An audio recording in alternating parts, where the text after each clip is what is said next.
Hello everyone. Today we are going to discuss about handling outliers in machine learning dataset.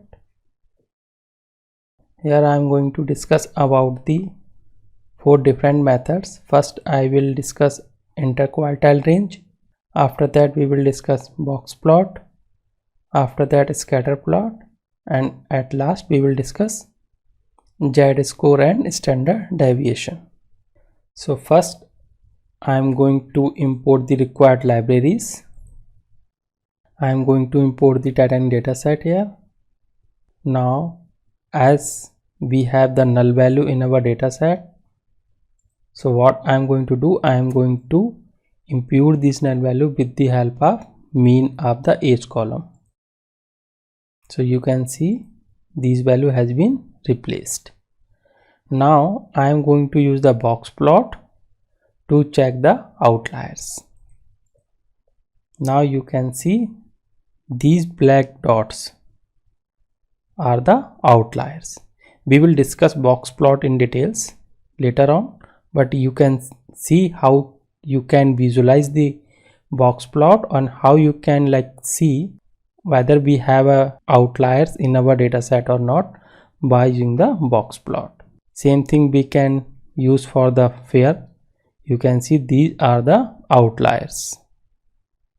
Now we can use the different method to plot this. Here I am using the data frame. Now I am using the Seaborn library.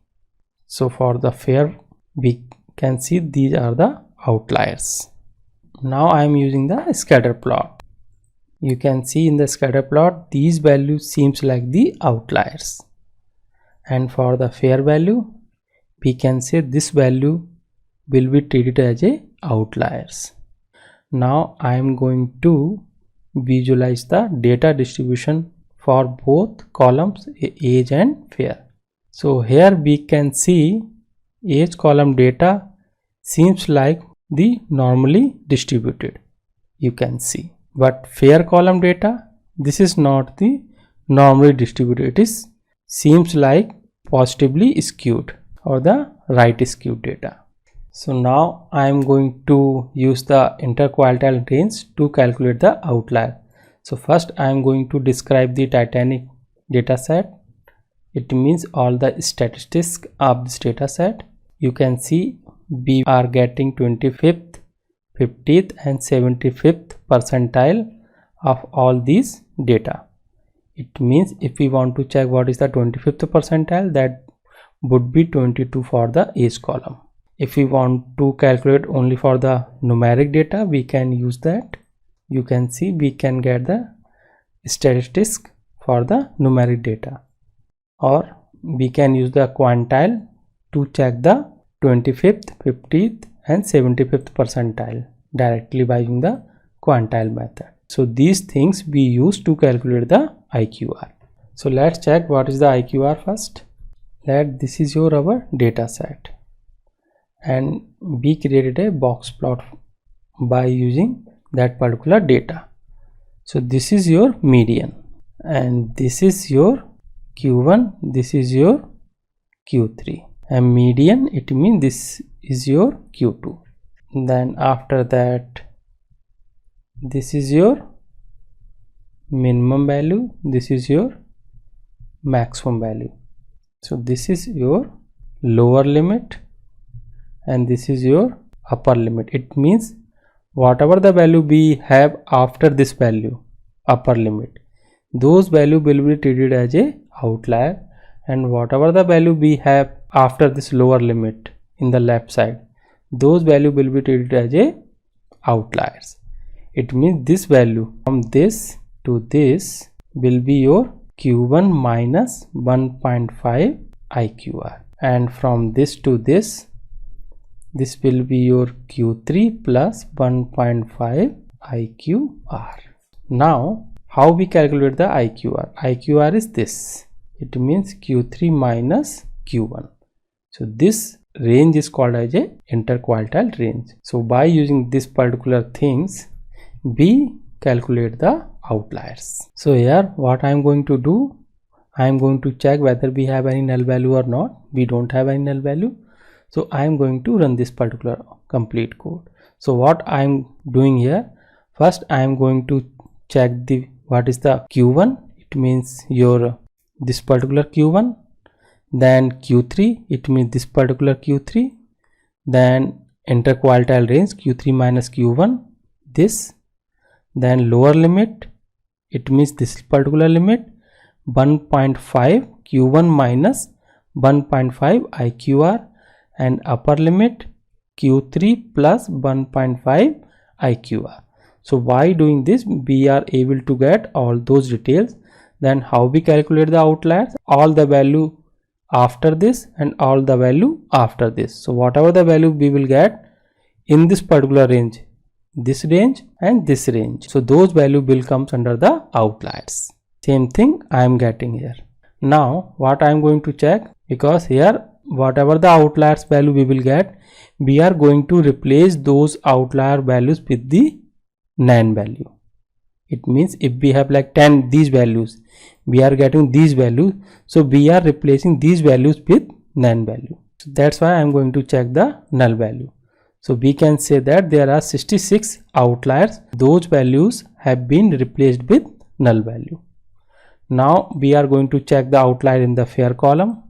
Same thing. So here I am getting the outliers.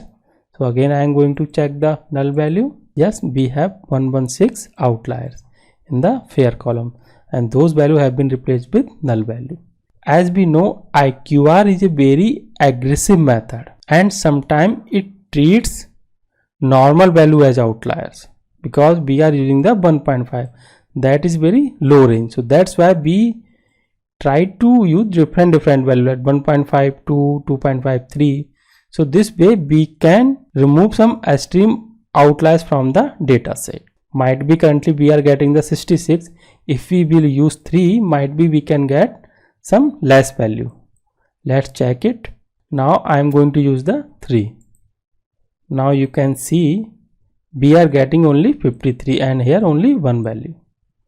So I am going to replace these NaN value with the mean value. Now I am going to check the null. We don't have any null value.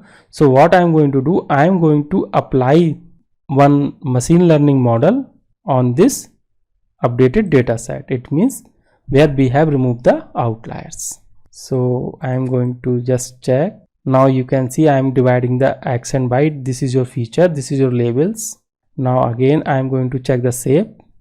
X is this, y is this. So here I am going to use the random forest classifier. So you can see what I am getting the 70% accuracy currently when we detect the outlier with the help of IQR multiplied by 3. If I will use 1.5, you can see 1.5. In that case, let's check what would be the accuracy we will get. Yes, we are getting almost the same accuracy. So this is not causing any too much issue. But if we have some different data set, we can try these things, just changing all those things. Now what I am going to do, I am going to use the z-score or standard deviation to detect the outliers. So what is the z-score? Z-score is the number of the standard deviation above and below the mean that each value fall. It means if our data set is normally distributed, in that case this is our data, okay, and this is our mean, and mean is equal to 0 and standard deviation is equal to 1. This is your sigma 1 first standard deviation, this is your first standard deviation.